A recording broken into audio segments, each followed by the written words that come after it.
నమస్తే, welcome to Shri media. నేను మీ విష్ణుప్రియ. మనతో పట్టున్నారు మేడం ఉషా కస్తూరి గారు. ఇప్పుడు మనం మేడంతో మాట్లాడి ప్రస్తుత సమాజంలో ఉన్నటువంటి యువత మానసిక శారీరక పరిస్థితుల గురించి, ఇప్పుడు వాళ్ళు ఎదుర్కొంటున్న సమస్యల గురించి తెలుసుకుందాం. నమస్తే మేడం. ప్రజెంట్ అయితే యూత్ విషయం గురించి ఆలోచిస్తే ఆడ మగ అనే తేడా లేకుండా యువతలో రకరకాలైనటువంటి మార్పులు వస్తున్నాయి మేడం వాళ్ళ జీవన విధానంలో. ఇది మంచిగా చెడుగా? కొంతమంది మంచికే ఆలోచిస్తున్నారు, నో డౌట్. ఇప్పుడు కొంత చెడు ఉంది కాబట్టి దాని గురించి మాట్లాడుకోవాల్సి వస్తుంది. ఇప్పుడు ఎవరి బాధ్యత వాళ్ళు నిర్వహిస్తున్నారు, వాళ్ళ గురించి ఎవరు పట్టించుకోరు. ఎందుకంటే అది వాళ్ళ బాధ్యత కాబట్టి. ఒకళ్ళు ఎవరైనా మంచి పని చేశారు అనుకుందాం, అది మంచి పని కాదు, వాళ్ళ బాధ్యత కాబట్టి చేశారు. తేడా జరిగింది అనుకోండి, చేయకూడదు కాబట్టే ప్రశ్నిస్తుంది సమాజం కదా. ఓకే, ఇప్పుడు ఆ పని వాళ్ళు చేయకూడదు, అది చిన్నపిల్లలు కానీ పెద్ద పని కానీ. రోజు హోంవర్క్ చేసే అబ్బాయి ఒకరోజు చేయకపోతే టీచర్ డెఫినెట్లీ క్వశ్చన్ చేస్తుంది కదా. ఎందుకంటే హోంవర్క్ చేయించాల్సిన బాధ్యత పేరెంట్స్ది, హోంవర్క్ చేయాల్సిన అవసరం పిల్లవాడిది, అవును, అడగాల్సిన బాధ్యత టీచర్ది. కాబట్టి ఇందులో టీచర్ క్వశ్చన్లు చేయడంలో తప్పలేదు. ఇవాళే కదా చేయలేదు అని మా పిల్లవాడు లేదా మా అమ్మాయి ఇవాళే కదా చేయలేదు, రోజు చేసుకొస్తుంది కదా అని పేరెంట్ అడగకూడదు. రోజు చేస్తుంది, స్కూల్ రోజు చదవాలి. రోజు ఆకలి వేసినప్పుడు రోజు అన్నం తింటున్నాం కదా, అలాగే రోజు స్కూల్కి వెళ్తున్నాం కాబట్టి రోజు సిలబస్ కవర్ అవుతుంది కాబట్టి టైం ప్రకారం ఎగ్జామినేషన్స్ జరుగుతాయి కాబట్టి హోంవర్క్ రోజు చేసి తీరాలి. ఏదైనా ఒక పర్టికులర్ డే ఒక అత్యవసర పరిస్థితుల్లో ఏదైనా సమస్య వచ్చి ఉండొచ్చు, పిల్లల ఆరోగ్యం బాగోలేకపోయి ఉండొచ్చు, అప్పుడు చేయలేదంటే వేరే విషయం. నిన్న మేము సినిమాకి వెళ్ళాం చేయలేదు, మొన్న ఫంక్షన్కి వెళ్ళాం చేయలేదు, లేదా మాకు బద్ధకం వచ్చి చేయలేదు, పిల్లవాడికి బద్ధకం వచ్చి చేయలేదు, ఇలా సిల్లీ రీజన్స్ చెప్పేవి. అంటే జస్ట్ ఎగ్జాంపుల్ చెప్తాను మీకు. ఇక్కడి నుంచి మొదలవుతుంది బాధ్యతని వదిలేయటం.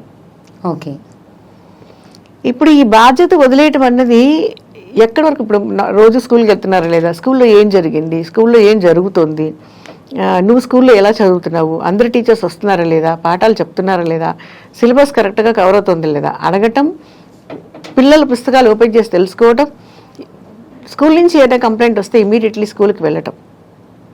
ఇవి కంపల్సరీ ప్రతి పేరెంట్ క్వశ్చన్ చేయకుండా బాధ్యతగా చేయాల్సిన పనులు. ఓకే, ఇవి లేకపోతే ఎక్కడ బ్రేక్ అయినా సమస్యలు పడేది పిల్లలు, జీవితాంతం అనుభవించాల్సిన పేరెంట్స్. ఓకే, ఇప్పుడు స్కూల్ వాళ్ళు ఒప్పుకోరు కదా. చూడండి, మీరు ఎన్నిసార్లు పిలిచినా రారు. చాలామంది పేరెంట్స్ చాలాసార్లు కంప్లైంట్ ఇస్తే రారు. మార్కులు ఒక 2 మార్కులు తక్కువ రాగానే వచ్చి దెబ్బలాడతారు. మరి మీ అబ్బాయి చదువులో వెనకబడ్డాడు, హోంవర్క్లు చేయలేదని ఎన్నిసార్లు టీచర్ కంప్లైంట్ ఇస్తే వీళ్ళు వచ్చి ఒప్పుకున్నారు. నేను చూశాను ప్రాక్టికల్లీ కొంతమంది పేరెంట్స్ని.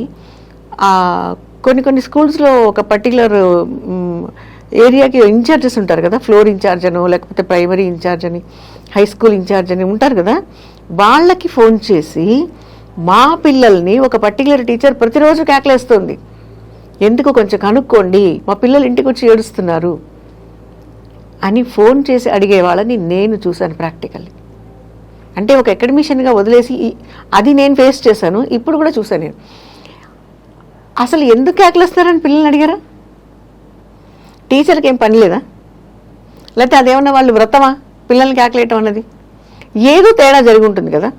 ఇప్పుడు టీచర్ పొజిషన్లో ఉన్నప్పుడు, ఆ పోస్ట్లో ఉన్నప్పుడు పిల్లల్లో ప్రతి చిన్న మిస్టేక్ని వాళ్ళు పాయింట్అవుట్ చేస్తారు, ప్రతి చిన్న మిస్టేక్ని కరెక్షన్ చేయడం కోసం ప్రయత్నం చేస్తారు.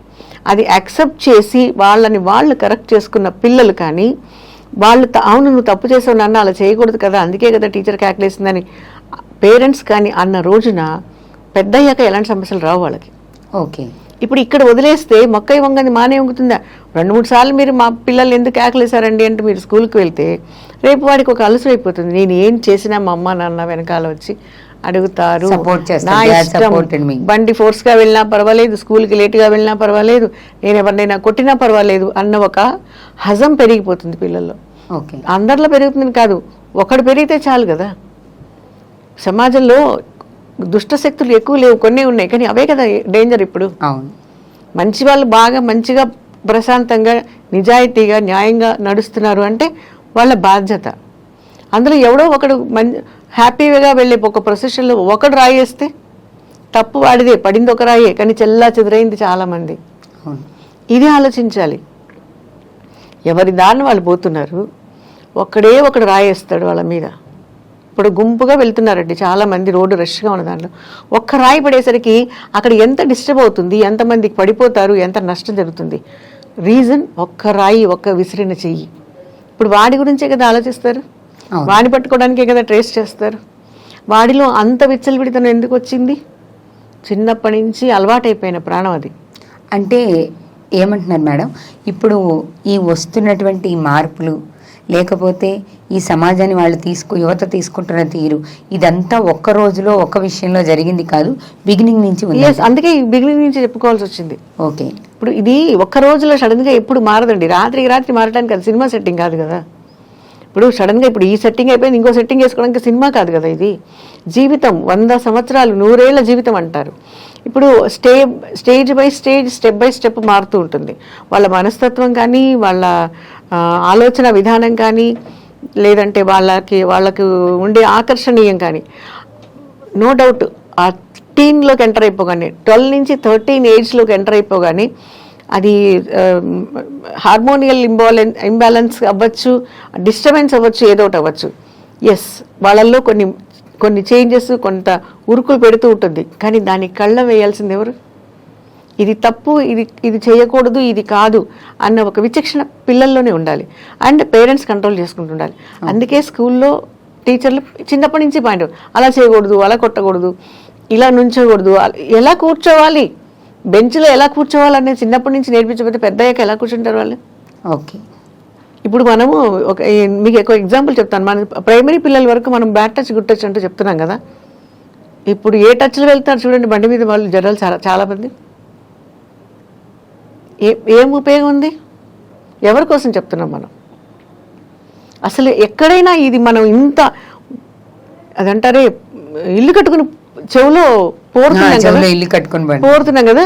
బ్యాడ్ టచ్, గుడ్ టచ్ అంటూ ఎంత పెద్ద పెద్ద లెక్చర్స్ ఇస్తున్నారు, దానికి కౌన్సిలింగ్ చేస్తున్నారు. ప్రతి స్కూల్లోనే అదొక పెద్ద ప్రోగ్రామ్ లాగా నడుస్తుంది.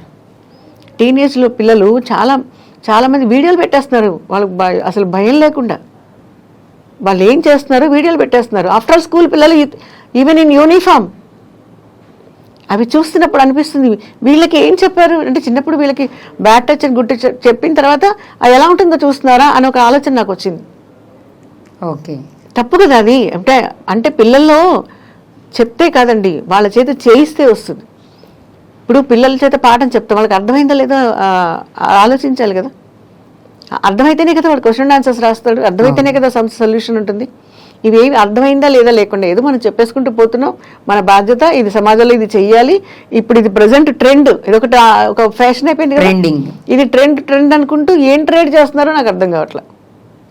ఇప్పుడు ఇదే ఇలాగే పెరిగిపోతే, ఇదే ఇలాగే విచ్చలవిడితనం పెరిగితే, వాడు ఒక వయసు వచ్చిన తర్వాత అంటే వాడిలో ఒక భయం ఉండదు. ఏం చేసినా పర్వాలేదు, ఎవరో ఒకరు చూస్తారు. భయం ఒక సెకండ్ అనిపించినా ఆకర్షణ వాడిని ఎక్కువ లాగుతూ ఉంటుంది. ఓకే, అట్రాక్షన్ వైపు వెళ్ళిపోతూ ఉంటాడు. భయం ఒక సెకండ్ వేస్తుంది, నో డౌట్. ఎంత వదిలేసినా, ఎంత ముచ్చటపడినా, అమ్మా నాన్న ఎంత పట్టించుకోరని వాడికి అనిపించినా ఒక సెకండ్ లాగుతుంది. ఏమో ఇది చేయకూడదు కదా అనిపించవచ్చు, కానీ అక్కడ వాడికి అట్రాక్షన్ వాడిని మెయిన్గా ఉంటుంది. మరి అలాంటప్పుడు ఏ దారిలో వెళ్తారు చెప్పండి? అందరూ కాదు కానీ చాలా మంది ఇలా వెళ్ళిపోయారు రాంగ్ డైరెక్షన్లో. ఇప్పుడు యోగాకి వెళ్ళే వాళ్ళు ఎక్కువ మంది ఉన్నారు, అదేంటి ఎక్సర్సైజ్ చేసేవాళ్ళు చాలా మంది ఉన్నారు, మెడిటేషన్ చేసే చాలా మంది ఉన్నారు. నో డౌట్ పబ్కి వెళ్ళే వాళ్ళు కొంచెం మంది ఉన్నారు, కానీ వాళ్ళని మనం మాట్లాడుకోవాల్సి వస్తుంది కదా. ఓకే, ఎగ్జాక్ట్లీ, అవును మేడం.